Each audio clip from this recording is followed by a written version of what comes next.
दोस्तों नमस्कार, मैं आपका दोस्त सोनू नागी आपका स्वागत करता हूं। दोस्तों आप सभी जानते हैं कि उत्तराखंड विधानसभा चुनाव की मतगणना होने में चंद घंटे ही शेष बचे हैं। 10 मार्च की सुबह 11 या 12 बजे तक स्थिति स्पष्ट हो जाएगी कि उत्तराखंड में पुनः कमल खिलेगा या फिर इस बार पंजाबाजी मार ले जाएगा। बात करें बाजपुर की सीट पर तो इस हॉट सीट के परिणाम क्या होंगे, इस पर सभी की निगाहें टिकी हैं। इस सीट पर कांग्रेस के दिग्गज यशपाल आर्य खुद मैदान में हैं। उनकी प्रतिष्ठा दांव पर लगी है, लेकिन इस बार उनका मुकाबला आमने सामने का नहीं है। इस बार चुनाव चार कोणीय रहा है। यशपाल आर्य के सामने भाजपा के पूर्व राज्य मंत्री राजेश कुमार थे, तो उन्हें दाएं बाएं से घेरने के लिए एक तरफ आप प्रत्याशी सुनीता बाजवा थी, तो दूसरी तरफ बसपा प्रत्याशी विजयपाल जाटव। सभी ने चुनाव में अपना पूरा दमखम झोंक दिया है। परिणाम जरूर कल आएंगे, लेकिन इन परिणामों से पहले बाजपुर सीट के परिणामों को लेकर एक दिलचस्प गणित सोशल मीडिया पर तेज़ी से वायरल हो रहा है। एक गणित जहां भाजपा वालों को सुकून दे रहा है, तो इस गणित ने कांग्रेस प्रत्याशी यशपाल आर्य एवं उनके समर्थकों के माथे पर चिंता की लकीरें बढ़ा दी हैं। इस गणित की माने तो बाजपुर से भाजपा के प्रत्याशी राजेश कुमार 7,000 वोट के बड़े अंतर से चुनाव जीत रहे हैं। अब इस गणित में कितनी सच्चाई है, ये तो मतगणना के बाद ही पता चलेगा। लेकिन इस गणित को लगाने वाले बाजपुर के प्रशांत किशोर यानी कि शानू ने किस आधार पर इसको तैयार किया है, कहाँ से उन्होंने ये दिलचस्प आंकड़े लगाए हैं, ये आंकड़े किस तरह से फिट बैठते हैं, आइए बात करते हैं चीनी मिल निवासी शानू से। शानू लॉ की पढ़ाई कर रहे हैं और इस चुनाव में वे काफ़ी एक्टिव भी रहे हैं। बहुत बहुत स्वागत है शानू जी आपका। जी बड़े भैया आपका धन्यवाद। एक बार मैं अपनी सभी दर्शकों को बता दूं, जो शानू जी ने आंकड़ा बनाया है उसके अनुसार बाजपुर विधानसभा सीट नंबर 64 पर टोटल वोटर हैं 1,51,666, जिसमें से पोलिंग हुई है 1,09,609। अब अगर शानू के इस आंकड़े को माने तो बीजेपी यहाँ पर 41,000 वोट लेके सबसे बड़ी पार्टी बनी है। कांग्रेस पार्टी ने 34,000 वोट यहाँ पर प्राप्त किए हैं। आम आदमी पार्टी 19,800 और बहुजन समाज पार्टी ने 12,500 वोट प्राप्त किए हैं। समाजवादी पार्टी ने 850, नोटा ने 1200 और निर्दलीय 259। ये 1,09,609 वोट हुए। अब इसमें अभी बैलेट पेपर की गिनती आना बाकी है। तो शानू का ये आंकड़ा है। इसमें शानू ने मंडल वाइज भी यहाँ पर डिवाइड किया है। 4 मंडल माने जाते हैं बाजपुर विधानसभा में: सुल्तानपुर पट्टी, कुंडेश्वरी, बाजपुर नगर ग्रामीण व महुआ खेड़ा गंज। अब शानू का ये कहना है कि सुल्तानपुर पट्टी से भाजपा के प्रत्याशी 2300 वोटों से लीड कर रहे हैं। कुंडेश्वरी से भी 2300 वोटों से लीड कर रहे हैं राजेश कुमार। बाजपुर मंडल से 3200 वोट से ज़्यादा यहाँ प्राप्त करेंगे राजेश कुमार, और महुआ खेड़ागंज से बसपा आगे रहेगी।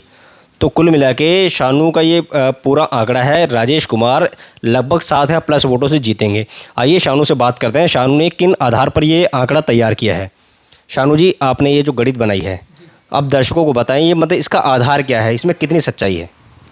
पूरे उधम सिंह नगर के अंदर 9 विधानसभा की सीटें हैं, जहां पर भारतीय जनता पार्टी को अपना विधायक बनाने के लिए 35% वोटों की आवश्यकता होती है। लेकिन बाजपुर विधानसभा पहली ऐसी विधानसभा है जहां पर भारतीय जनता पार्टी को अपना प्रत्याशी जिताने के लिए 45% वोटों की आवश्यकता होती है। 2012 में जो चुनाव हुआ था वो 2 पार्टियों के बीच हुआ था, कांग्रेस और बीजेपी। और 2017 में जो चुनाव हुआ वो 3 पार्टियों के बीच हुआ, बीजेपी, कांग्रेस और बसपा। जिस वजह से हर बार कांग्रेस पार्टी और यशपाल आर्य जी जो थे वो मजबूत रहे। ये आंकड़े अगर आप पिछली बार के देखें, सन 2002 में पहली बार बाजपुर विधानसभा अस्तित्व में आई थी, तो अरविंद पांडे जी को 16,365 वोट पड़े थे, 32% वोट पड़े थे पांडे जी को। जनकराज शर्मा जी को 11,186 वोट पड़े थे, 22%। और कांग्रेस प्रत्याशी को 5,016 वोट पड़े थे, यानी 9%। पंडित जनकराज शर्मा 22%, कांग्रेस प्रत्याशी 9%। इन दोनों को मिलाएं तो 31% हो रहा है। उस हिसाब से पांडे जी 176 वोटों से चुनाव जीत रहे थे। जो 12 का चुनाव आया उसमें यशपाल आर्य जी 38,524 वोट लेकर 46% वोट ले गए थे। राजेश कुमार जी 23,393 वोट लेकर 28% पे थे। महिपाल गौतम जो कि महुआ खेड़ा गंज से आते हैं 13,002 वोट लेके 15.5% वोट ले गए थे। राजकुमार भाई जो कि फैक्ट्री के रहने वाले हैं 7,436 वोट लेकर 8.80% वोटों पे थे, जिन्होंने राजेश कुमार के 4 से 5% वोटों का नुकसान कर दिया था और लोगों को लग रहा था कि वो यशपाल आर्य का नुकसान कर रहे हैं। लेकिन इसमें राजेश भाई का सबसे बड़ा नुकसान हुआ था। फिर 2017 का चुनाव आया, यशपाल आर्या जी ने कांग्रेस पार्टी छोड़ के भारतीय जनता पार्टी ज्वाइन कर ली और उनके साथ बड़े बड़े समर्थक भी आ गए। यशपाल आर्या जी को 54,965 वोट पड़े थे, यानी 52%। सुनीता टम्टा जी को 42,329 वोट पड़े थे, यानी 40%। और राम अवतार जी को 4,511 वोट, यानी 4.80% वोट पड़े थे। और पिछला आंकड़ा और 2017 का आंकड़ा जोड़ा जाए तो यशपाल आर्या जी को 46% वोट पड़ा था, राजकुमार भाई को 8%। यानी राजकुमार भाई के साथ जो थे 6% वोटर खुद के थे, 6% वोटर खुद के थे। तो जो 46 में 6 जोड़ा जाए तो 52 आ रहा है। और कुलविंदर सिंह किंदा जी के साथ खुद के 2% वोटर थे, जो यशपाल आर्या जी के साथ खुद बीजेपी में आ गए थे, उनके वोटर भी अच्छे पड़े थे।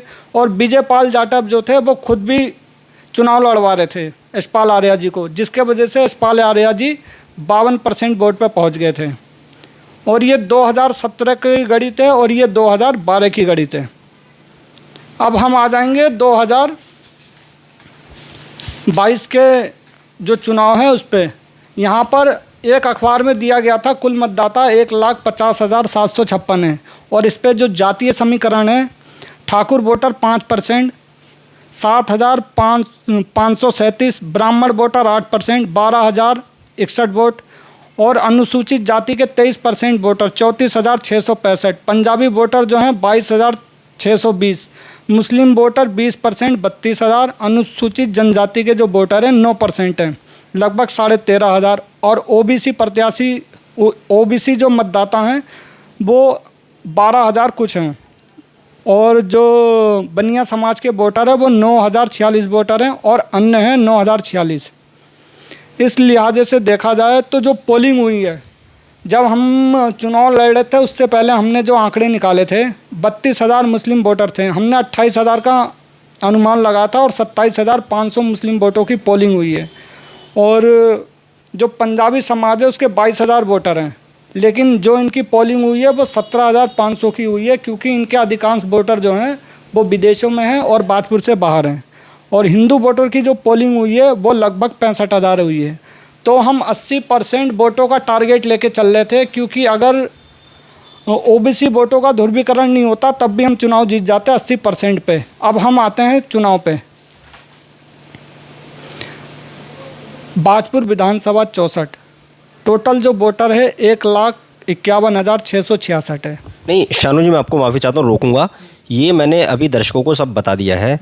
आप ये बताएं, जो आपने ये गणित बिठाई है, क्या ये आंकड़ों में बिल्कुल सटीक आपके हिसाब से है, या सिर्फ एक आप भाजपा प्रत्याशी के जो समर्थक भी रहे हैं, सिर्फ उनको जिताने के लिए, उनको खुश करने के लिए ये सब हुआ है?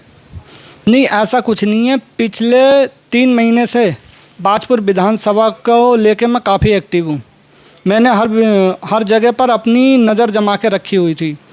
बाजपुर मंडल जो है वो हम 5 तारीख तक हार रहे थे। ये बात मैंने राजेश भाई को भी बताई थी कि हम बाजपुर मंडल से हार रहे हैं और महुआ खेड़ागंज मंडल से भी हार रहे हैं। सुल्तानपुर पट्टी और कुंडेश्वरी से हम जीत रहे हैं। तो बाजपुर जो मंडल हमें जिताया है वो पुष्कर सिंह धामी जी का जो प्रोग्राम हुआ था उसमें 1800 वोटों की जो है ध्रुवीकरण हुआ है उस चुनाव में। और अरविंद पांडे जी जो चीनी मिल में आए थे उससे लगभग 550 वोटों का ध्रुवीकरण हुआ है। जस्ट अगले दिन यशपाल आर्या जी की पत्नी आई थी चीनी मिल में, तो हमारे 100 वोटर उनके पाले में चले गए। और मैंने राजेश भाई से ये बात बताई भी थी, तो राजेश भाई ने फिर चीनी मिल और शहर का अपना प्रचार करा, तो लगभग 700 वोटर फिर हमारे पाले में आ गए। अरविंद पांडे जी के 500 और फिर हमारे 200, 1800 और 700 और 200 वोटों का ध्रुवीकरण हुआ है जो शिवराज सिंह चौहान जी आए थे। कुल मिला के 2800 वोटों का मोटा मोटा ध्रुवीकरण हुआ है। और 400-500 वोट जो हैं वो अपनी हम मेहनत से जीत रहे हैं। इस वजह से हम बाजपुर मंडल 3200 कुछ वोटों से आगे चल रहे हैं। अच्छा, कुल मिला के जैसे भाजपा वालों ने तो अपने स्टार प्रचारकों को बाजपुर बुलाया, और कांग्रेस कहीं ना कहीं उनके, क्योंकि खुद यशपाल आर्या जी चुनाव मैदान में, वो खुद अपने आप में स्टार प्रचारक हैं, ऐसे में कोई स्टार प्रचारक बाजपुर प्रचार करने नहीं आया, तो क्या इसका नुकसान भी कांग्रेस को हुआ है? कांग्रेस को इसका सीधा नुकसान हो रहा है। कांग्रेस को स्टार प्रचारक की ज़रूरत थी और लोगों को ये लगा कि जो जगतार सिंह बाजवा हैं वो भारतीय जनता पार्टी के बीज हैं और जो विजयपाल जाटव है वो भारतीय जनता पार्टी के बीज हैं, जो भारतीय जनता पार्टी को नुकसान पहुंचा रहे हैं। लेकिन ऐसा कुछ नहीं हुआ। भारतीय जनता पार्टी का जो कोर वोट था वो अपनी जगह पर रह गया और बाकी जो वोटर है वो हमारी मेहनत से बाजपुर विधानसभा में हम इतने वोटों से आगे चल रहे हैं। लगभग 41,000 वोट हमारा जो सटीक आंकड़ा बैठ रहा है। और लोकसभा के चुनाव जो था उसमें भगत सिंह कोश्यारी जी को 45,000 कुछ वोट पड़े थे और अजय भट्ट जी को 46,000 कुछ वोट पड़े थे। तो उस समय जो वोट हमें पड़े थे तो कुलविंदर सिंह किंदा और विजयपाल जाटव जी लोकसभा का चुनाव लड़वा रहे थे। लेकिन इस बार वो हमारे साथ नहीं थे। तो भारतीय जनता पार्टी को मोटा 5,500 वोटों का नुकसान हुआ है और कांग्रेस पार्टी को लगभग 12,500 वोटों का नुकसान हुआ है। जो मुस्लिम वोटर हैं वो लगभग 5,500 भारतीय जनता पार्टी के पाले में गए हैं और 4,500 मुस्लिम वोटर जो हैं आम आदमी पार्टी के पाले में गए हैं और लगभग 2,500 जो मुस्लिम वोटर हैं वो बसपा के पाले में गए हैं।